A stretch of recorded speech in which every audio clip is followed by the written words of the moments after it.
Hello and welcome back to the News Desk with me, Chris Stafford, alongside Nancy Gillen. This is Season 4, Episode 16, and we're recording on May the 4th after a bit of a break, Nancy. You running around the world and me going off doing an adventure, and so we've had a bit of a break for a while. But how are things over there?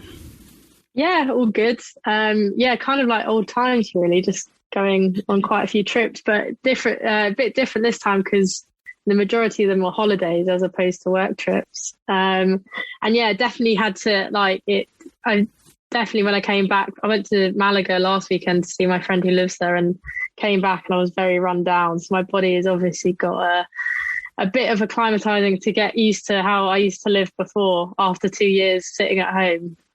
But yeah, no, I'm very well here. Thank you. And yeah, you've had a very exciting break as well.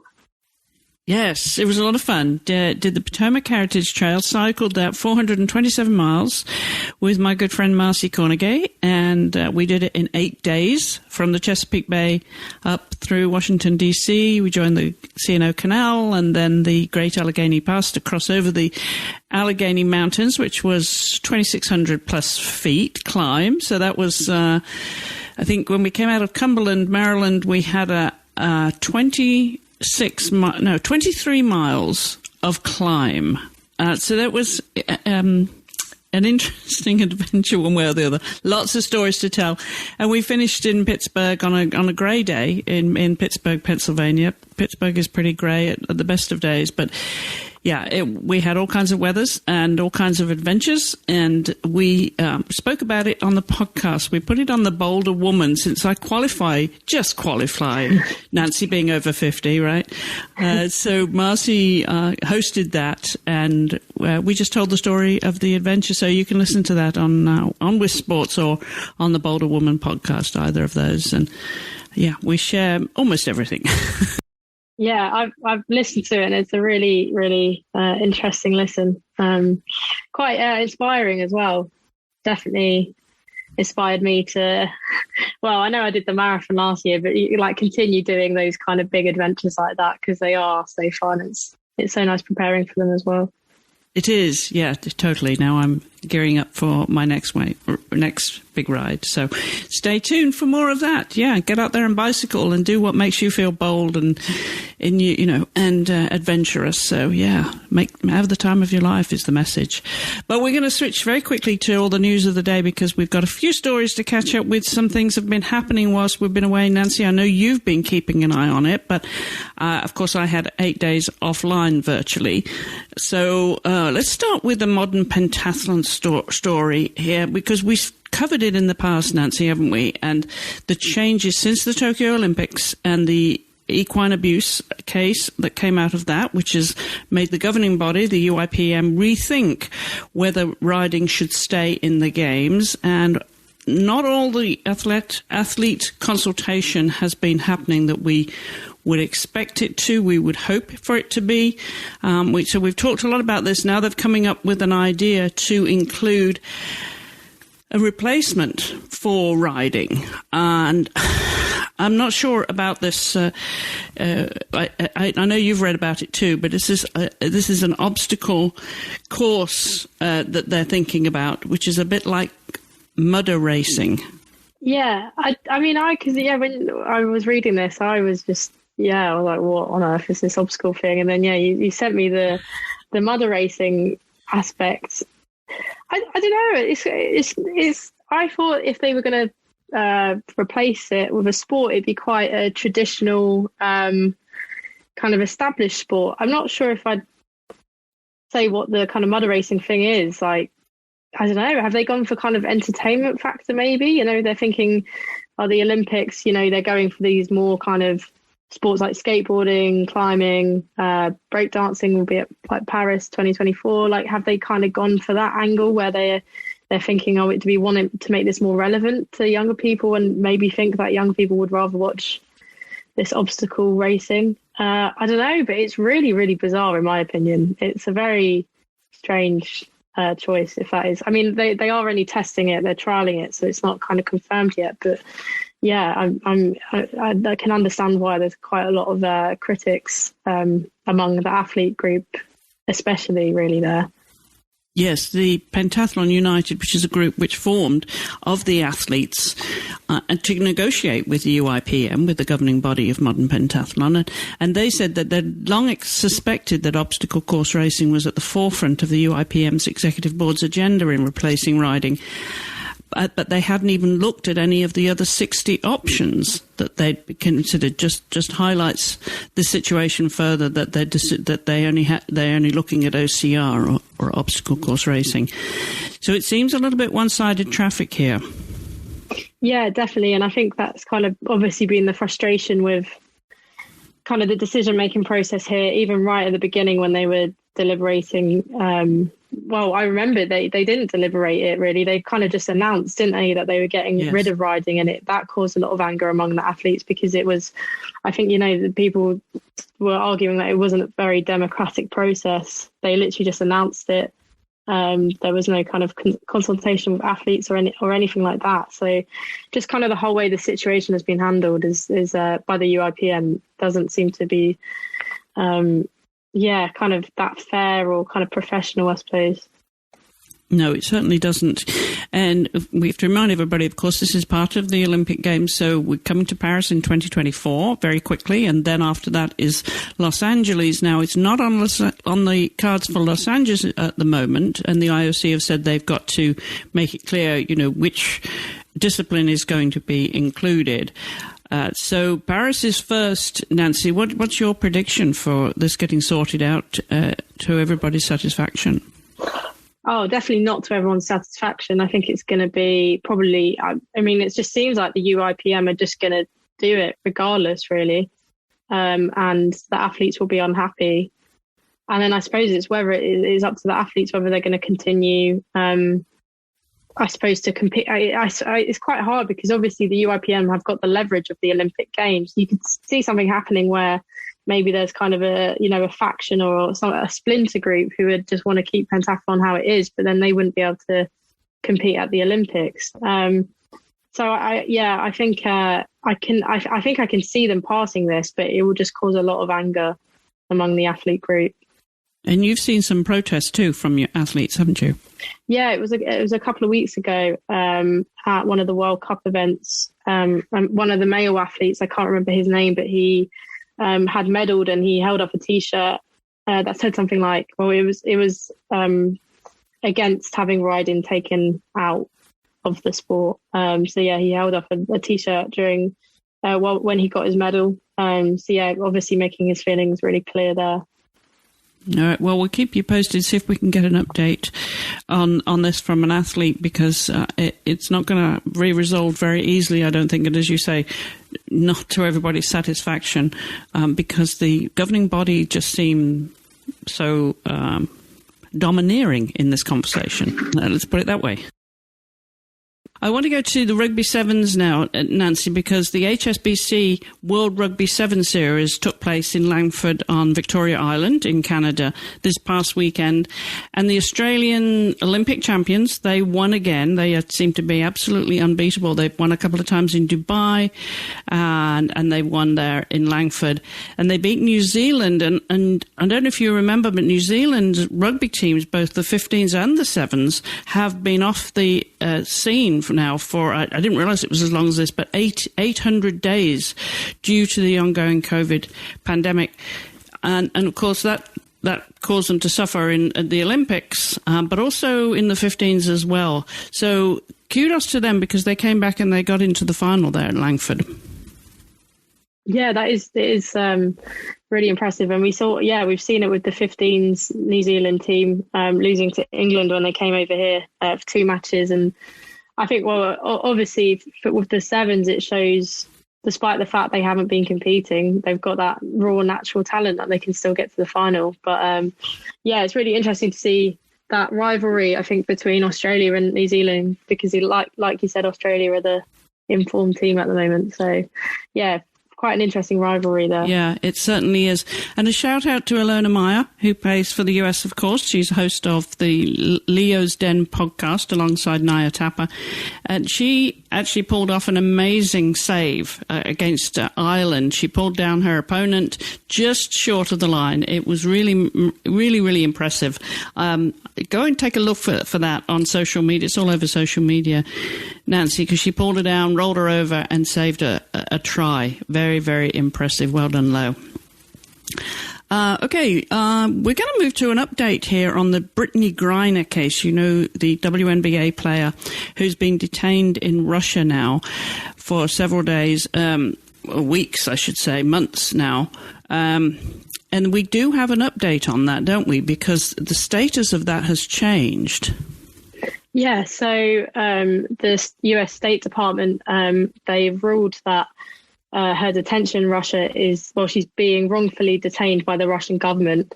So previously, I think they kind of accepted her charges and that she was detained in Russia, but now they're going to be more aggressive in their efforts to get her released from there. So yeah, for people that don't know the story, just really briefly, she was arrested in February on drug charges after she had a vape cartridge with cannabis in it. And yeah, it hasn't looked good for the past few months. They've kind of extended her detention until May the 19th, and she could be given a maximum sentence of 10 years in prison. So it's actually a very serious situation. And I think there had been some criticism about the way, I suppose, the US government and kind of figures around the WNBA had been reacting to the news. And, you know, there was a debate about whether they wanted it to be really publicized or not, because she could essentially become like a political pawn between the US and Russia. But I think with the US now saying that she's been wrongfully detained is kind of, a change in approach towards the situation. And they're obviously now going to try, you know, put all their effort into releasing her, which I imagine it's a relief to a lot of people because, it's obviously a very serious situation she's in. And one of the best female basketball players in the world as well. It's not that you know, kind of makes her what more, you know, there should be more effort put into that, but it's, you know, she's such a highly significant person in women's sport that it would, you know, it's very important, I think, that she is released as soon as she can be. Well, as you mentioned, the status has changed now, and the official classification of her being officially detained, rather than the government, the US government, looking at this as from a legal standpoint, it means that the case will be handled by Roger Carstens, who's the Special Presidential Envoy for Hostage Affairs, in coordination with the State Department's Office of Consular Affairs. And with the new classification, the US will now be more aggressive in its efforts to secure her release. So it takes on a completely different angle, a completely different approach by the US government, and hopefully, as we saw recently with another detainee who was released, that you know, this might work in her favour, that there will be some negotiation to trade detainees, and hopefully she'll be home soon. So we'll keep you apprised of that as we learn more here on the show. All right, we're going to switch to another story about the Russian invasion of Ukraine, or the consequences of the Russian invasion of Ukraine, and that involves football and the UEFA's ban from women's banning Russia from Women's Euros and the World Cup. Nancy, I'm sure you've been watching this closely. Yeah, so, I think this is, especially the Euros, it's only 2 months away now. There's been a massive question mark over Russia's participation, especially because they've been banned from a lot of other sporting competitions and tournaments. UEFA essentially, I think most people had presumed that Russia would be banned from the Euros, and UEFA confirmed it earlier this week. So Portugal are going to replace Russia for the tournament because they were the team that lost to Russia in the qualifying playoffs. So it's a relatively simple solution for UEFA there. So they are going to go into Group C against the Netherlands, Sweden and Switzerland. And Russia have also been banned from qualifying for next year's World Cup as well, which is in Australia and New Zealand. So, essentially kind of they're disappearing from the face of women's football. UEFA also they made some decisions with regarding Russia and men's football as well. But I kind of think the headline news there is that Russia no longer going to be competing at Euro 2022. Okay. All right. Well, I don't know if you remember, I'm sure you do remember, you remember everything when it comes to stories and stats. And we mentioned this boxing tournament that was going to take place in Madison Square Garden, which would be historic in itself, of course, having a women's boxing tournament there. And it seemed to be quite the fight between the Irish boxer Katie Taylor and Amanda Serrano, a split decision there. Were you able to follow any of that, Nancy? Unfortunately, it was on at 3:30 in the morning because of the time difference. But I started my shift at 6 a.m. on the next day, so I could catch a lot of the news and the reaction that was happening after it. So yeah, I didn't follow it live, but I was on it pretty much straight after it finished. And yeah, I think it was very exciting. So it was, like you said, the first time a women's boxing match has headlined Madison Square Garden.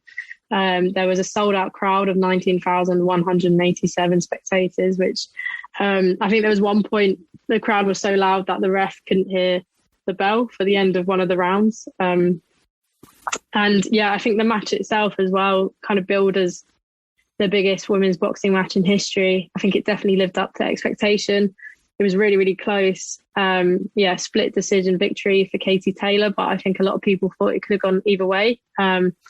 But yeah, it just showed how kind of competitive and stuff it was. And yeah, I just think kind of the hype around the event and the attention around it. I mean, you don't have to look that far back to see kind of that women's boxing wasn't given sufficient attention. And there were so many comments from really prolific people in boxing saying, you know, it wasn't worth the time.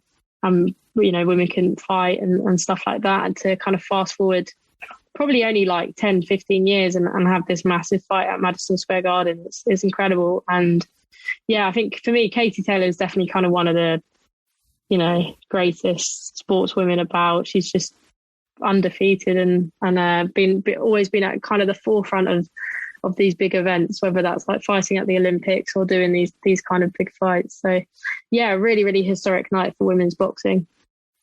It certainly was. But I look at the pictures from that, Nancy, and I just go, ouch. Yeah, looks very painful. They were both really, really, they weren't holding back at all. They were really going for it. Yeah, it certainly looked that way. But yeah, kudos to them for getting such terrific crowds there to Madison Square Gardens. And I see that if there was a rematch, they feel that they could sell out if it was in Dublin, they could sell out at Croker Park. So yeah. Well, we'll follow that story and keep you posted here.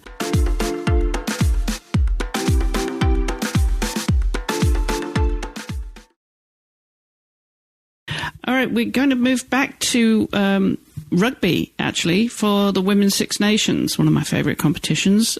We saw this coming. England were on fiery form all throughout this tournament, weren't they? They were, yeah. I think it was expected. You know, they are now on a 23 match winning streak. I don't think they've been defeated in 2 years, and yeah, they clinched their fourth consecutive Six Nations title. So it kind of the tournament has been set up quite nicely to end with England, France, who were the two best teams. But yeah, England.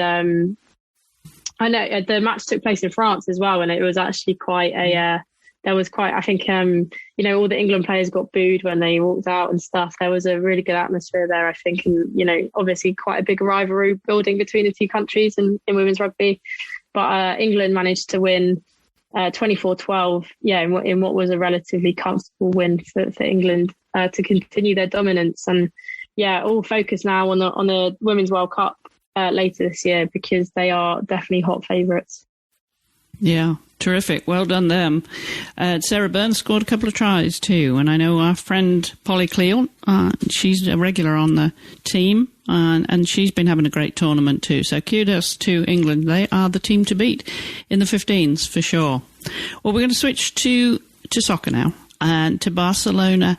And we're talking about attendance records at women's sports, Nancy, with that boxing match. They were pretty impressive in Barcelona, weren't they? Record crowds at a women's football match?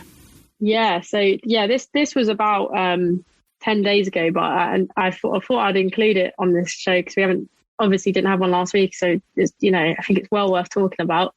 So yeah, Barcelona broke the world record for women's football match attendance for the second time in basically the space of 2 weeks. So they had played Real Madrid, and the attendance was 91,553. And then this time they played Wolfsburg in the semi-finals of the Champions League, and it was 91,648.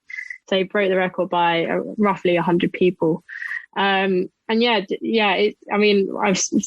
spoken about the one at Real Madrid before, but it was just it's incredible to see numbers like that at any football match. I think it's quite rare that you do see that, and to have it at a women's football game was absolutely giant.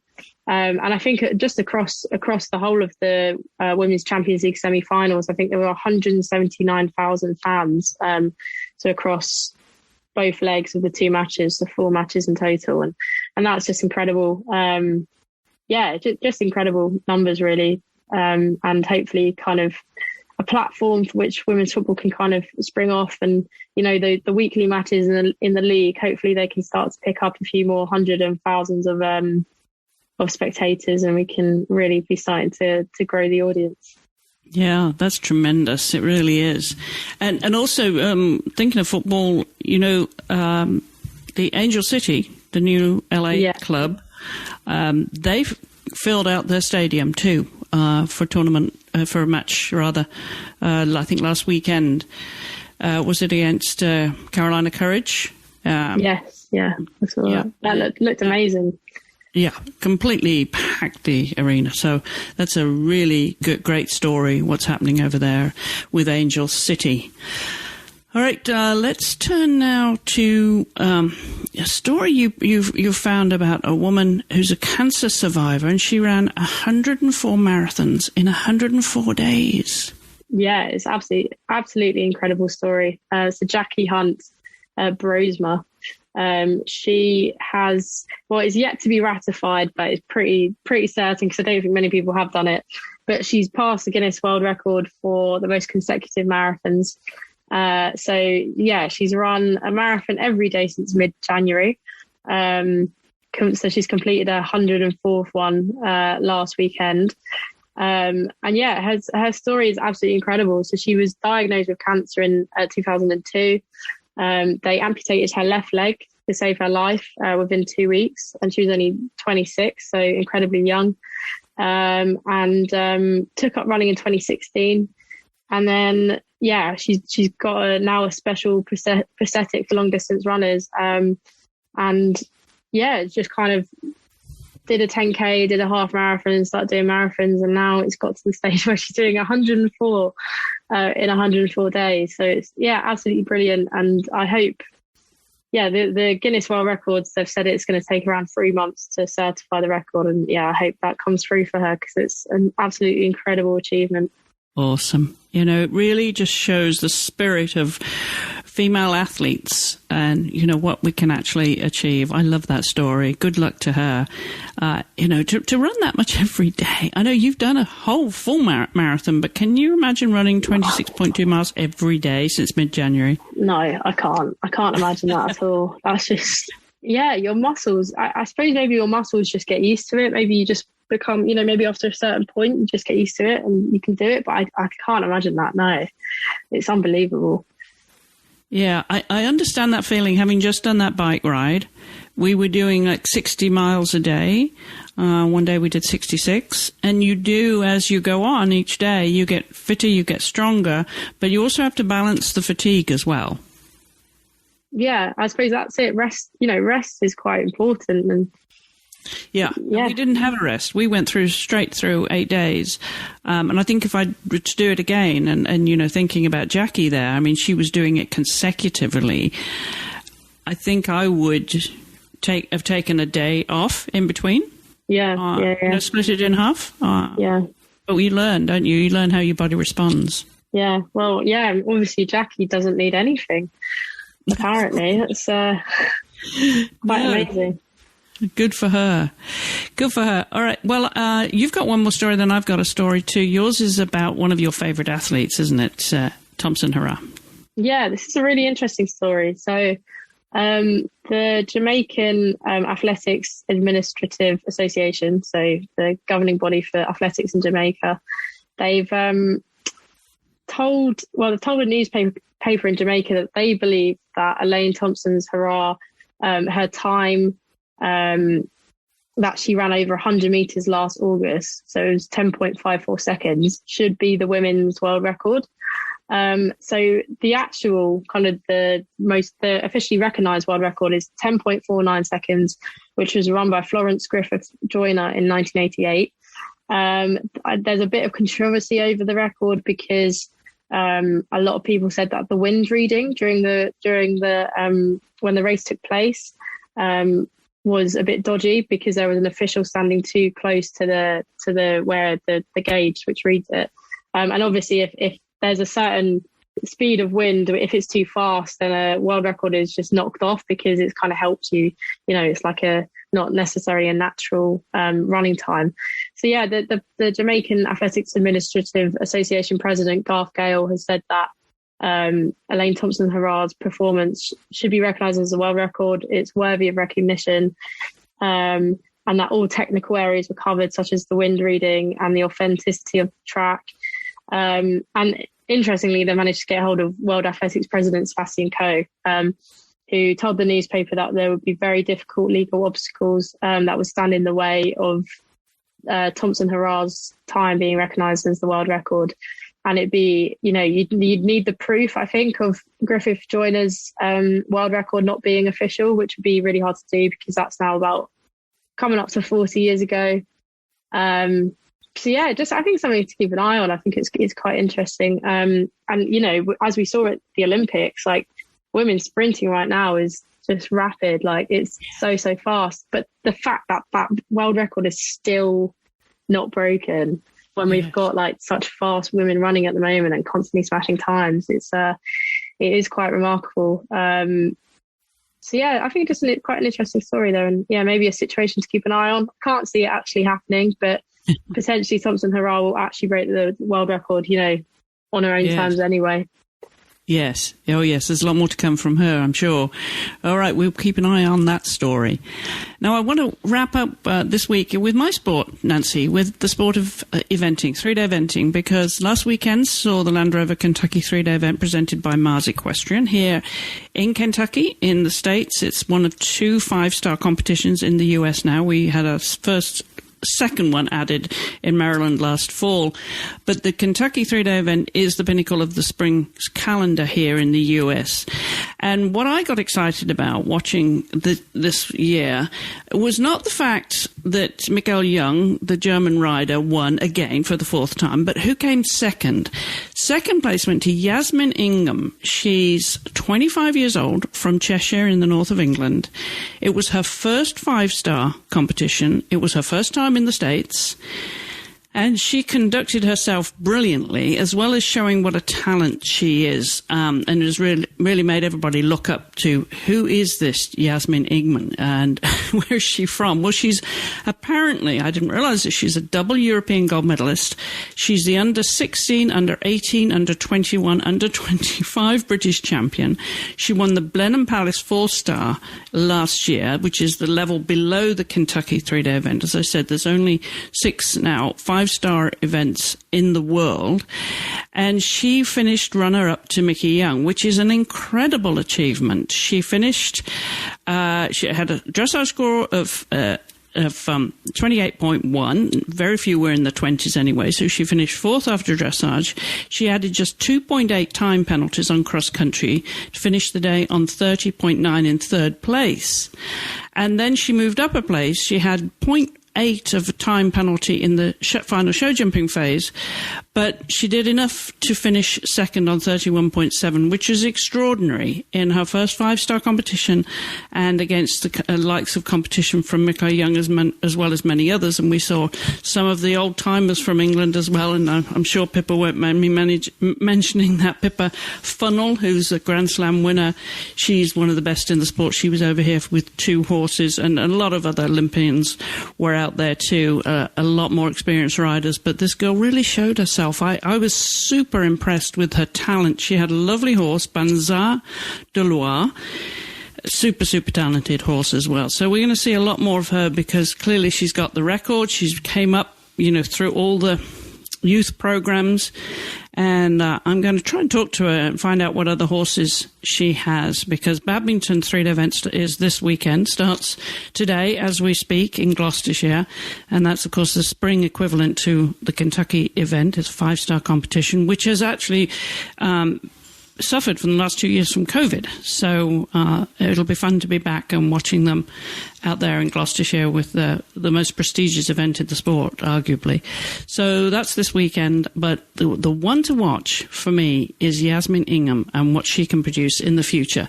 I'm looking forward to seeing what other horses she has and how soon she gets on the team, because, of course, it's this year is the World Championships, Nancy. We had the global format of the World Equestrian Games in the past, which has now been broken down to individual championships. So the World Equestrian Games format, the World Championships, has taken over that, and the eventing takes place in Pratoni del Vivaro, which is in the south of Italy. I used to be based there years ago with the junior Italian team, Nancy, so I feel in a way I should be going back and watching them, but I won't be able to do my biking if I go to Italy for a competition, will I? You can bring your bike to Italy. I've heard there's, the Giro d'Italia starts today. It's, a lot of nice cycling path around there. Yeah. Be some lovely cycling. All right. Well, that about wraps it up for me. Nancy, anything more from your end? No, nothing more. I've got an exciting evening going to the Emirates to watch Arsenal women play Tottenham. Tottenham, that's a local derby, so it's the North London derby. Yeah, it's very exciting. It's a bit of a shame because it was meant to take place at a weekend a few weekends ago, and Tottenham got COVID in their squad. But on the weekend, it was estimated probably around 15,000 people were going to be there. But I think now it's a Wednesday evening, it's going to be a little less. But I'm hoping for around 10 to 11,000 people there. Obviously, hoping for an Arsenal win. Yeah, should be a really good evening. So I can chat about that next week. Yeah, I'm sure. Absolutely.